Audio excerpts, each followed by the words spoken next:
அறிவோம் நமோ நாராயணா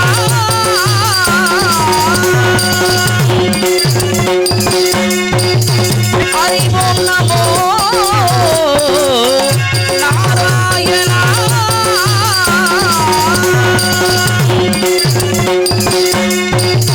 எப்பனி தவறாது இடரெதும் அருகாது எப்பனி தவறாது இடரெதும் நிகழேது எப்பனி தவறாது இடரெதும் அருகாது முன்னின்று வழிகாட்டும் முகுத்தா நல்வரத்தா தந்தருளி போது முன்னின்று வழிகாட்டும் முகுந்தாம் நல்வரம்தாம் தந்தருளி போது முன்னின்று வழிகாட்டும் முகுத்தா நல்வரத்தா அருளி போது அகவரம் கோயில் கொண்டு அமர் குணனே அறிவோம் நாரணனே திதியின் காரணனே அறிவோம் நாரணனே தித்திக்கு காரணனே அன்னருள்ள கோவில் கொண்டு அமர்குணனே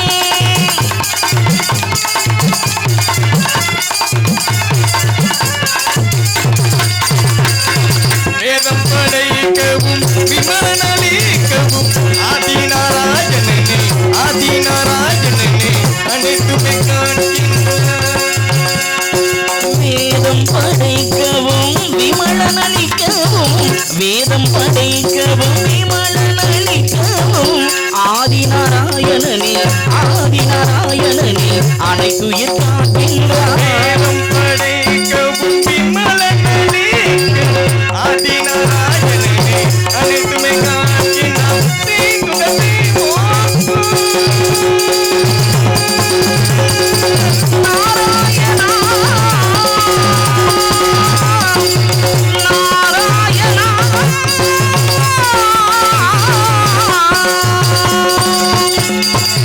தீங்குகத்தை போக்கும் தினப்பணி கலைக்கின்றார் வினை தெய்வோம் வினம்படி அழகின்றார்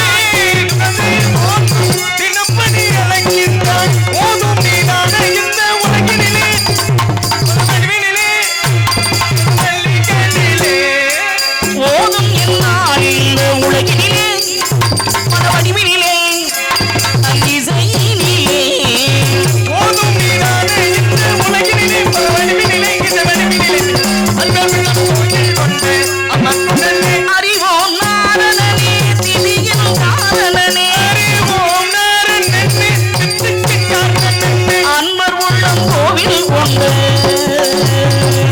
அமர் குணனே அமர் குணனே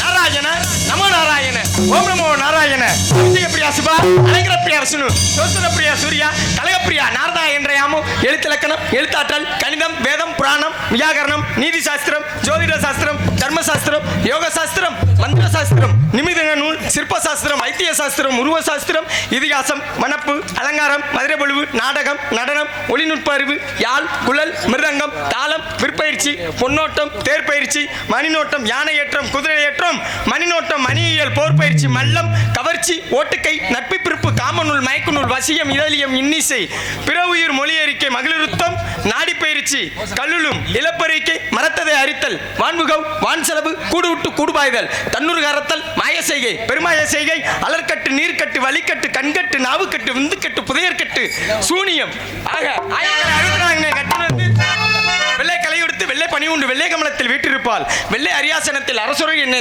சரியாசனம் வைத்த என் தாய் கலைமகளை கண்டு வணங்கி என் மூன்றாம் பிறவின் தந்தையுமான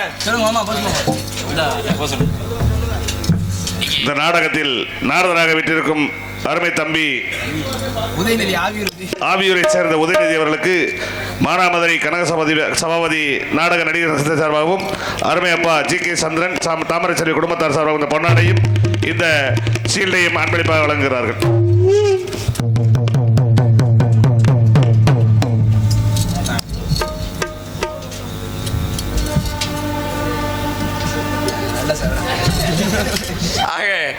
பொன்னாடை அணிவித்து கோலாரம் சூட்டிய அன்பு பெரியோர்களுக்கும் மற்றும் இந்த சின்னஞ்சிறிய கலைஞர்களை புல்லாம், அதாவது ஒரு பெற்ற தாயி எப்படி பெற்ற தாயி ஒரு குழந்தைய விளையாட விட்டு பார்ப்பாங்க. ரசிப்பாங்களா அந்த மாதிரி இந்த சின்ன நடிகர்களை பூரா பெரிய நடிகர்கள் நீங்க எங்களை நடிக்க விட்டு அழகு பார்க்கும் அனைத்து நடிகர் பெருமக்களுக்கும் மற்றும் கலைமாமணி விருது பெற்ற மறந்த ஐயா கனகசபாபதி ஐயா நினைவு ஆண்டை அவரை நினைத்துக் கொண்டு மற்றும் படித்த பட்டதாரிகளுக்கும் காவல்துறை அதிகாரி ஐயா அவர்களுக்கும் எங்களது கோடான கோடி நன்றியை தெரிவித்துக் கொண்டு என் கலைப்பணியை துவங்குகிறேன். நன்றி நன்றி என்ற வணக்கம் வணக்கம் வணக்கம். சத்தியுலகம் சென்று என் மூன்றாம் தந்தையுமான பிரம்மன் பங்கையன் சிஷ்டிகத்தா சதுர்முகன் என்ற அந்த பிதா மணிகளை கண்டு வணங்கி மகதைகளை கரங்கொண்டு மேலகொத்தை விட்டோடி இந்த பூலோகத்தை நாடி கந்தசாமியின் காதல் தோட்டமான இந்த குறுநிலத்திற்கு வந்திருந்தேன். ஒரு நாளைக்கு ஒரு கலமாவது செய்யாவிட்டால் என சிறசாப்பட்டு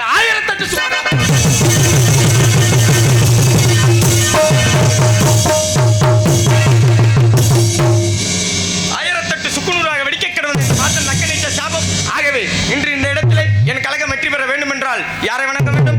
பிள்ளை யாரை வணங்க வேண்டும்? பலகணபதி, பக்தி கணபதி, சித்தி கணபதி, புத்தி கணபதி, முக்தி கணபதி, பூரண கணபதி, முக்குருணி கணபதி, தர்ண கணபதி, யோகா கணபதி, அப்படிப்பட்ட அந்த செல்வ கணபதி இருக்கு. அப்படி இருந்துட்டாலும் அந்த கலைவாணி தான் பெற்ற மகனை எப்படி வணங்க வேண்டும் என்றால்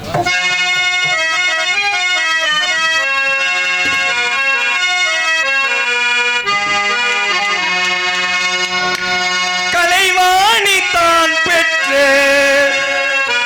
இரு பெண்ணை மனம் கொண்ட கல்யாண மணவாளனே.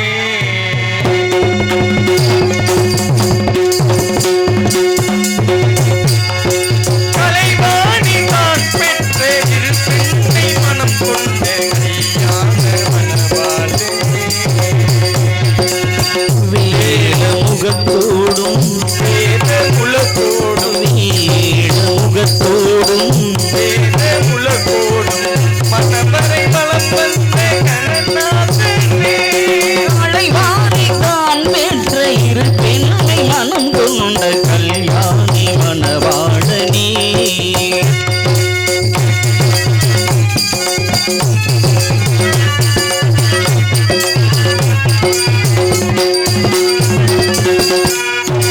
திருமாலும் உனக்கு மாப்பிள்ளை கோலன் சிவனான கல்யாண தேரோட்டும் பாகன்.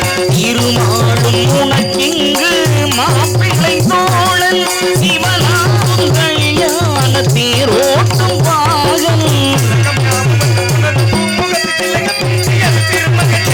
உலகம் யாவும் வந்து உனது பூமுகத்தின் திலகம் தீட்டியது திருமகனே. கலைவாணி தான் பெற்ற இரு பெண்ணை மனம் கொண்ட கல்யாண மணவாளனே.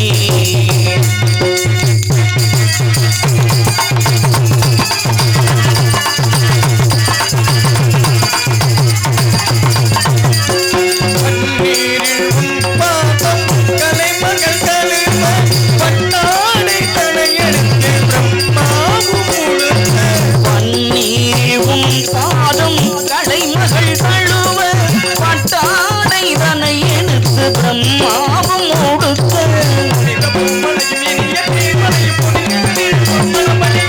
புதிய பூமலையும் புதிய தேன்மலையும் பொழியுவதில் இன்பம் தான் மலர.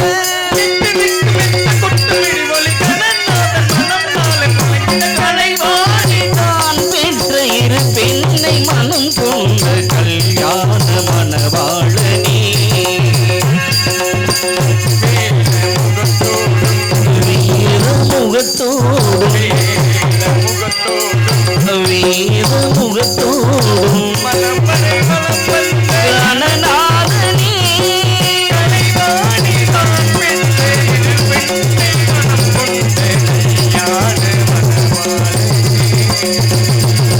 மணவாளனே.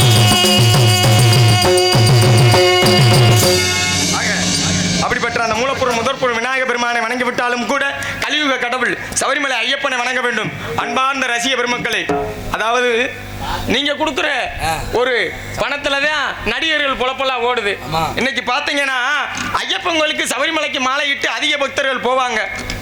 அந்த சபரிமலையில மாளிகைபுரத்து மஞ்சமாதான்னு ஒரு தெய்வம் இருக்கு.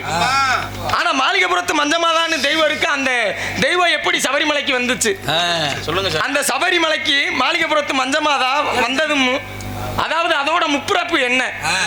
அப்படின்னு பார்த்தீங்கன்னா மகிழ்ச்சி என்ற அறைக்கு எப்படி விஷ்ணுவின் சிவன் மூலம் தான் தனக்கு மரணம் ஏற்படணும்னு தவம் இருக்கா, அந்த தவத்தை பெறா.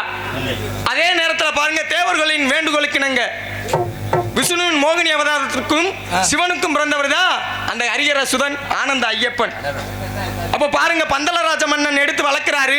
தாயின் தலைவலியை தீர்க்க புலிப்பால் கொண்டு வர காட்டுக்குள்ள போறாரு ஐயப்பன். அப்ப போகையில தான் அந்த மகிழ்ச்சி என்ற அறைக்கு ஐயப்பனை தாக்க முயற்சிக்கிறார். அப்பதான் ஐயப்பன் சொல்றாரு மகிழ்ச்சிட்ட, உன்னையோட சண்டையிடுவது எனக்கு நோக்கம் இல்ல, எனக்கு வழியை விடு அப்படின்னு சொல்ல, மீண்டும் பாருங்க அந்த மகிழ்ச்சி ஐயப்பனை தாக்க, ஐயப்பனுக்கு உடனே கோபம் வந்து மகிழ்ச்சியின் தலையில இருந்த கொம்ப புடுங்கி அவ தலையில ஏறி ருத்ர தாண்டவம் ஆடினாரு. அங்கனே பாருங்க மகிழ்ச்சி மரணம் அடைந்தா. ஆனா இறந்து போனது அரக்கியா இருந்தாலும் அவ உடலுக்கு உயிருக்கு மரியாதை கொடுத்து ஐயப்பன் வணங்குறாரு. அப்ப பாருங்க, அவளோட உடல்ல இருந்து ஒரு ஒளி தென்படுது. அந்த ஒளியில ஒரு அழகான பெண்மணி, அவ வேற யாரும் இல்ல, அவதான் அந்த மாளிகைபுரத்து மஞ்சமாதா. ஐயப்பனுக்கு நன்றி சொல்லிட்டு, என்னை நீ திருமணம் பண்ணிக்கிறியான்னு கேட்கிறா. அப்பதான் ஐயப்பன் சொல்றாரு, இந்த உலகத்துல நான் பிரம்மச்சாரி, உன்னை திருமணம் பண்ண முடியாதுன்னு சொன்ன உடனே பாருங்க அவளின் கண்களில் இருந்து கண்ணீர் வடிகிறது.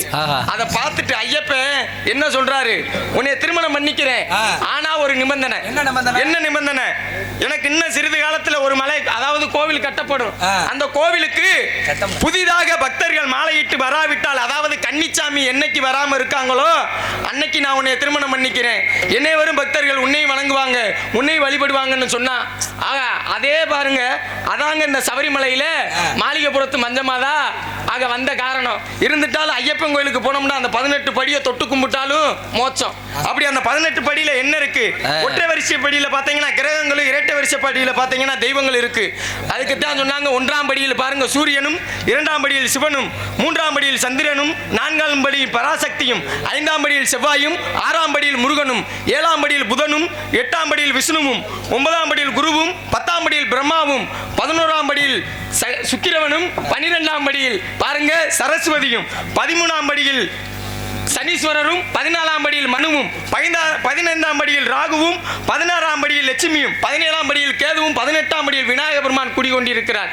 அப்படிப்பட்ட அந்த 18 படியை தொட்டு கும்பிட்டு போனாலே நம்மளுக்கு மோட்சம். ஐயப்பங்களுக்கு போனா அப்படி என்ன பெருமை சொல்லுங்க சாமி? வேற ஒண்ணும் இல்லைங்க. ஆமா, அங்க ஒருத்தர் கவனமா கேட்கிறாரு, நகத்தை கடிச்சுக்கிட்டு இருக்கட்டும். ஆக ஐயப்பங்களுக்கு போனா அப்படி என்ன பெருமைன்னு பாத்தீங்கன்னா, ஒரு மனிதனுக்கு ஆணவம், மாயை, அகந்தையை நீக்கி வாழ்க்கையில் துன்பத்தில் இருந்து ஒரு மனிதனை விடுபட்டு இன்பத்தை தரக்கூடியதுதான் அந்த ஹரிஹர சுதன் ஆனந்த ஐயப்பன் அன்னதான பிரபு. அப்படிப்பட்ட அந்த அன்னதான பிரபுவை எப்படி வணங்க வேண்டும் என்று பார்த்தால்,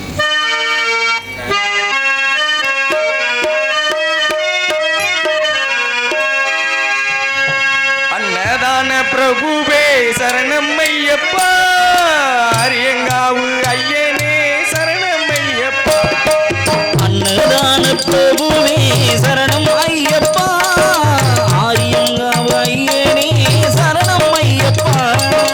சரணம் ஐயப்பா சாமி சரணம் ஐயப்பா, சரணம் ஐயப்பா சாமி சரணம் ஐயப்பா. சாமி ஐயப்பா சுவாமி சரணம் ஐயப்பா, சரணம் ஐயப்பா சுவாமி சரணம் ஐயப்பா.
சரணம் ஐயப்பா.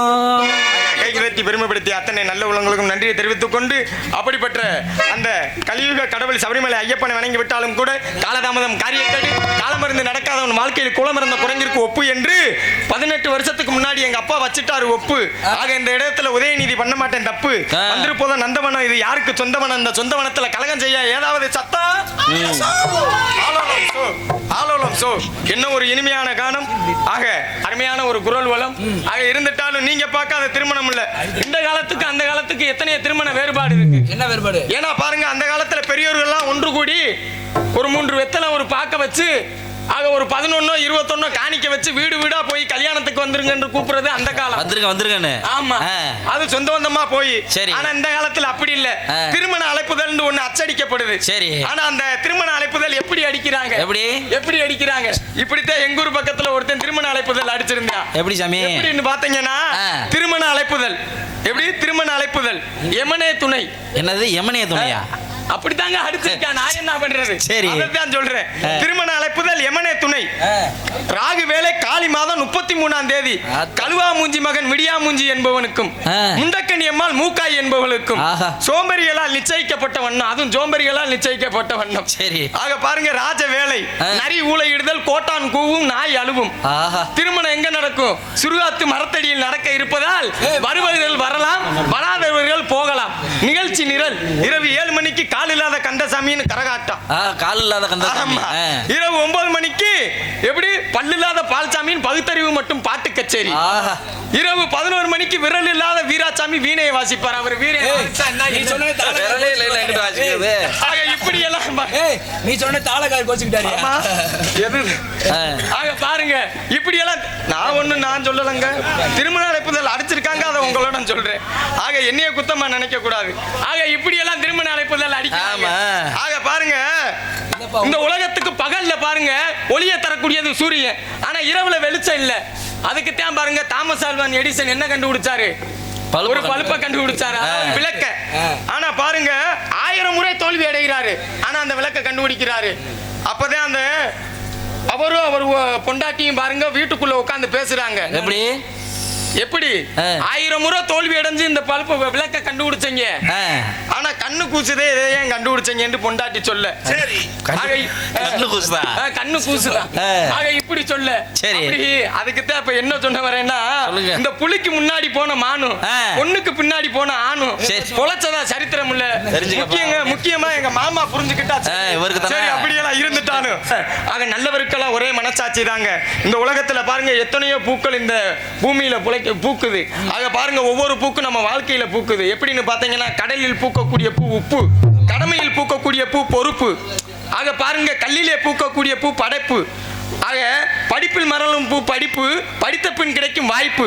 பகைவரிடம் பூக்கும் பூ எதிர்ப்பு, வேலையில் பூக்கும் பூ சலிப்பு, மூளையில் பூக்கும் பூ நினைப்பு, கனிய பூக்கும் பூ கணிப்பு, பாசத்தில் பூக்கும் பூ பிணைப்பு, நல்லவரிடம் பூக்கும் பூ மதிப்பு, நண்பர்களிடம் பூக்கும் பூ நட்பு.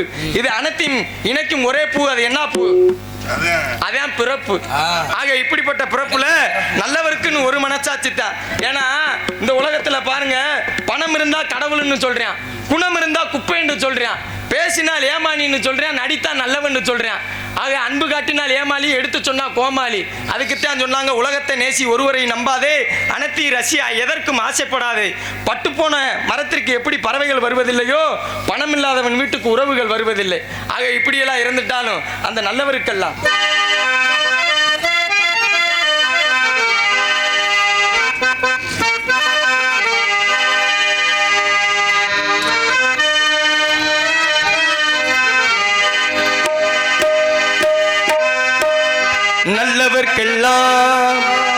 நல்லவர்க்கெல்லாம் சாட்சிகள் என்று, ஒன்று மனச்சாட்சி, ஒன்று தெய்வத்தின் சாட்சியம்மா. நம்பிக்கை வைத்து கல்லை பார்த்தால் தெய்வத்தின் சாட்சியம்மா, அதுதான் உள்ளத்தின் சாட்சியம்மா, அதுதான் உண்மைக்கும் சாட்சியம்மா. நல்லவர்க்கெல்லாம் சாட்சிகள் என்று, ஒன்று மனசாட்சி, ஒன்று தெய்வத்தின் சாட்சியம்மா. நம்பிக்கை வைத்து கல்லையும் பார்த்தால் தெய்வத்தின் சாட்சியம்மா, அதுதான் உள்ளத்தின் சாட்சியம்மா, அதுதான் உள்ளத்தின் சாட்சியம்மா. நல்லவர்க்கெல்லாம் சாட்சியம்மா தெய்வத்தின் சாட்சியம்மா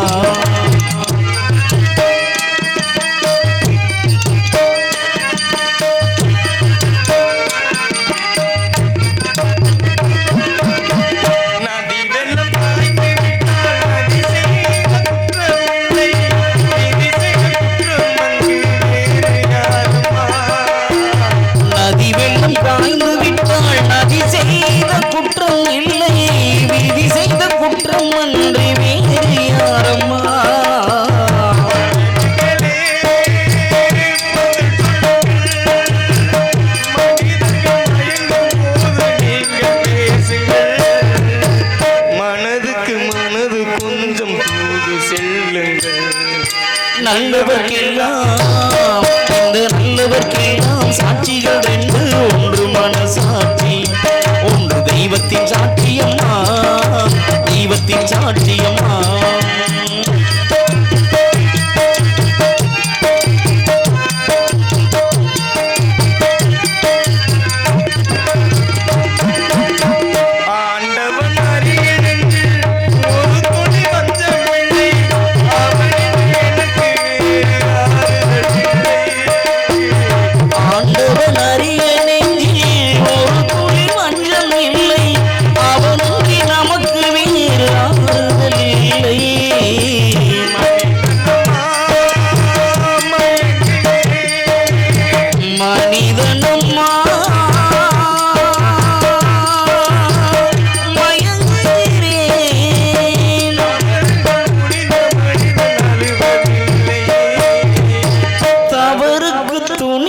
மனிதன் அழுவதில்லையே தவறியவான மண்ணில் வீழ்வதில்லையே நல்லவர்க்கெல்லாம் சாட்சிகள்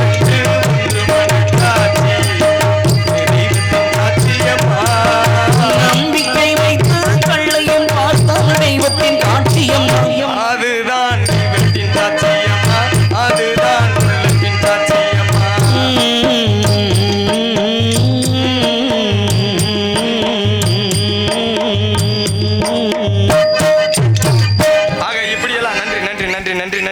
கைத்தட்டி பெருமைப்படுத்திய அத்தனை உள்ளங்களுக்கும் நன்றி. இப்படியெல்லாம் நல்லவருக்கு இருந்துட்டாலும் வாழ்க்கையில பாருங்க, அதாவது ஒழுக்கம் விழுப்பம் தரலாம், ஒழுக்கம் உயிரினும் மேம்பப்படும். ஆக எப்படின்னு பாத்தீங்கன்னா சொல்லுங்க, வாழ்க்கையில ஒருவனுக்கு எப்படி எல்லோருக்கும் ஒருவனுக்கு இல்ல, வாழ்க்கையில எல்லோருக்கும் ஒரு மேன்மையை தருவது எது? ஒழுக்கம் மட்டும்தான். ஆக உயிரை விட சிறந்தது ஒழுக்கம் தான். இது மட்டும் இல்ல, நன்றிக்கு வித்தாகும் நல்லொழுக்கம் தீயொழுக்கம் என்று இடும்பை தருவோம் என்று வள்ளுவர் சொல்லியிருக்கிறார். ஆக ஒழுக்கம் தான் ஒருத்தவனை நல்லவனும் தீயவனும் சொல்றது. ஆக பாருங்க, இன்பத்தின் துன்பத்தையும் தரக்கூடியது எது? அந்த ஒழுக்கம் தான். ஆக நன்றிக்கு வித்தாக நல்லொழுக்கம் தீயொழுக்கம் என்றும் இடும்பை தரும். ஆக அப்படிப்பட்ட அந்த வள்ளுவர் அந்த மொழிக்கு இணங்க இப்படிப்பட்ட இந்த நேரத்தில் இன்பம் எங்க இருக்குன்னு தேடி பார்க்கையில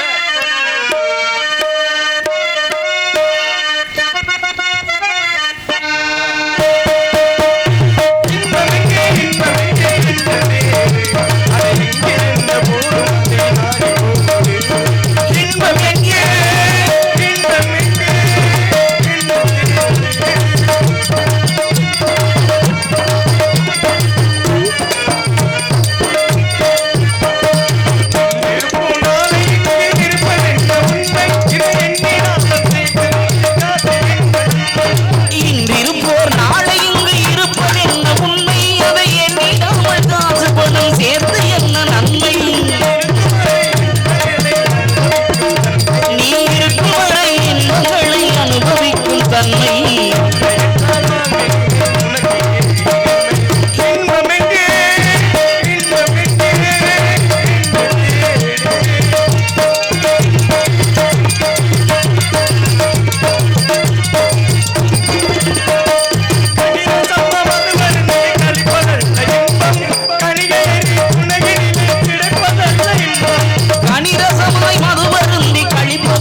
தான் இன்பம் துன்பம் இருக்கும். ஆக இப்படி எல்லாம் இருந்துட்டாலும் நம்ம இங்க எதுக்கா நீ வந்திருக்கோம்? நாடகத்துக்கு வந்திருக்கோமா? பரவாயில்லையே,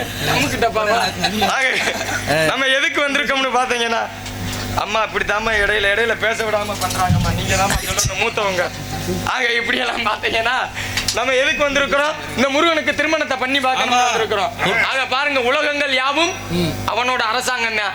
அந்த அரசாங்கத்தை எப்படி பார்க்கணும்?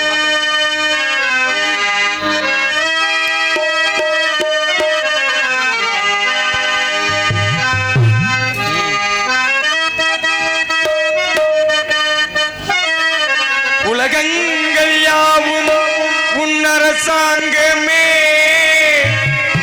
ஒவ்வொன்றும் நீ செய்யும் அதிகாரமே. உலகங்கள் யாவும் அரசாங்கமே, ஒவ்வொன்றும் நீ செய்யும் அதிகாரமே.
குளிர்ச்சியும் நீண்டு உயர்ந்து வந்த வனத்தின் வனப்பகுதியும் காணும்போது இந்த தொண்டை நாட்டின் சிறப்புகளை என்னவென்று எடுத்துச் சொல்வது?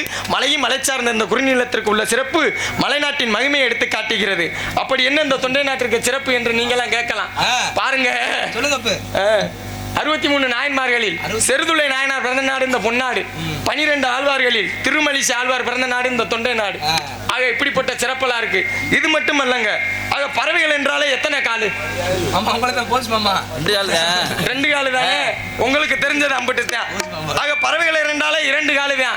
ஆனா 8 கால் பறவை வசிக்கக்கூடிய நாடு எப்படி சிம்பிள் என்ற 8 கால் பறவை வசிக்கக்கூடிய நாடு இந்த தொண்டை நாடு. ஆக இத்தனைப்பட்ட சிறப்புகள் இருக்கு. இத்தனைப்பட்ட சிறப்புகளையும் கண்டு ஒரு நாணம் கொண்டு நாட்டியம் ஆடுவது போல் என்னோட கற்பனை அந்த நதி ஓரத்துல பாத்தீங்கன்னா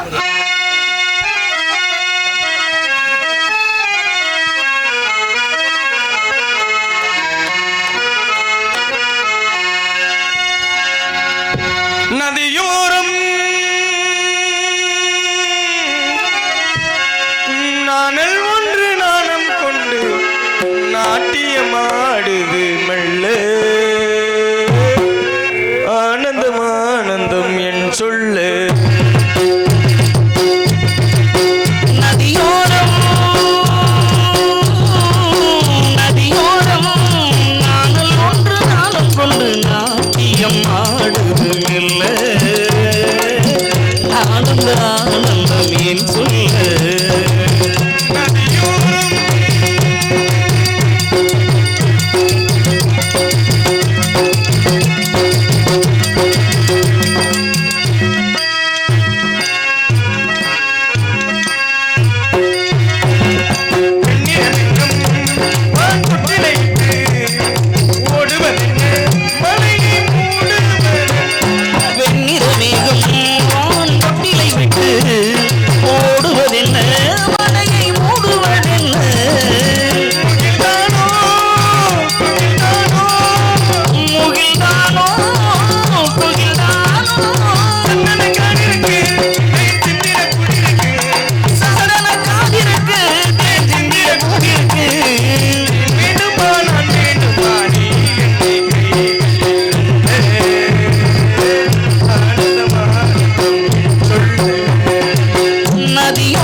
சந்திப்போம்.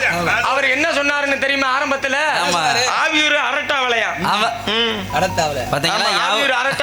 ஞாபகம் வச்சிருக்கீங்க. ஆமா, எங்க அண்ணனுக்கு ஒண்ணு சொன்னாரு, செந்தில் முருகன் அண்ணனுக்கு, செந்தில் குமரன் அண்ணனுக்கு தவக்கால. ஆமா, இந்த அரட்டாவளையும் தவக்காலை எதுல இருந்து வருது? ஆக அரட்டாவளையும் அரட்டாவளையில இருந்து தான் தவக்கால வருது. ஆனா நீ எதுல இருந்து வந்தேன்னு நீ நான் உன்னை மேடையில வந்து பாத்துக்கிறேன். ஏன்னா பாருங்க, ஒருத்தவங்களை வந்து உள்ள விட்டு வெளியில பேசக்கூடாது, நேருக்கு நேரா மோதணும். பாருங்க, சண்டை போடுறதுல 3 விதம் இருக்கு. சண்டை போடுறதுலயா? ஆமா, பதுங்கி பாயிறது, சரி, நேருக்கு நேர பாயிறது, நேர வரும்போது பாயிறது. இந்த இடத்துல நான் உன்னை நேருக்கு நேரா பாயிறேன், நேர வரும்போது பாயிறேன். ஆனா பதுங்கி பாயிறது மட்டும் இந்த உதயநிதிக்கு பிடிக்காது. இருந்துட்டாலும் சந்திக்கக்கூடிய சந்திப்போம்.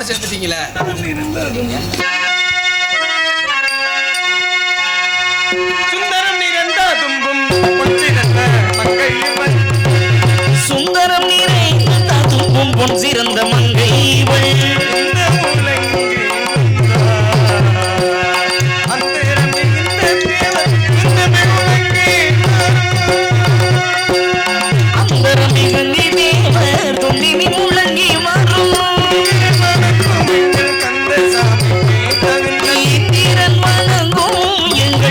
சுவாமிக்கு தகுந்த